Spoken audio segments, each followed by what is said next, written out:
Assalomu alaykum. Yaxshimisan? Bu men, ya'ni senman.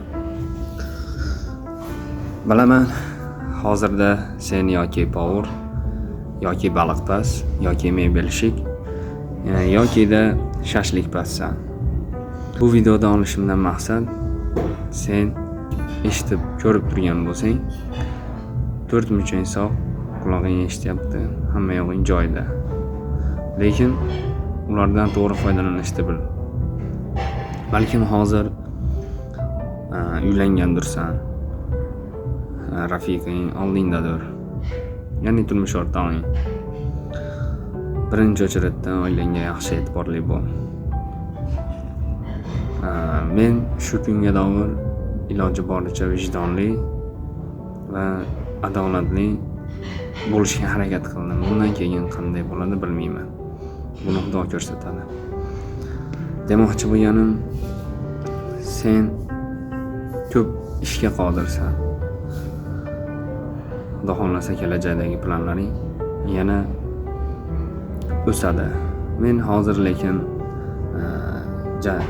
ko'ppas o'rtamiyondagi deb o'ylayman. O'rtamiyondagi deganim sababi bo'limenli ish haqi daromad deganlaridek. Va hozirda oilamga kam vaqt ajrataman.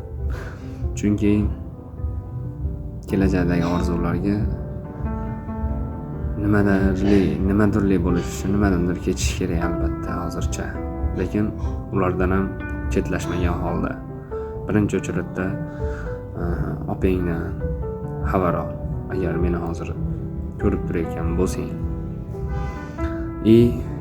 onangdan xabar ol, akangdan xabar ol, обязательно. Va yaxshi ko'rishingni, ulardan boshqa hech kim yo'qligini ayt. Prosta e'tiborli bo'l. O'zingni o'ngqa cho'qqa urib, o'zingni yo'qotma. Irodali bo'l. Prosta yana qachon bunaqa video olaman bilmadim.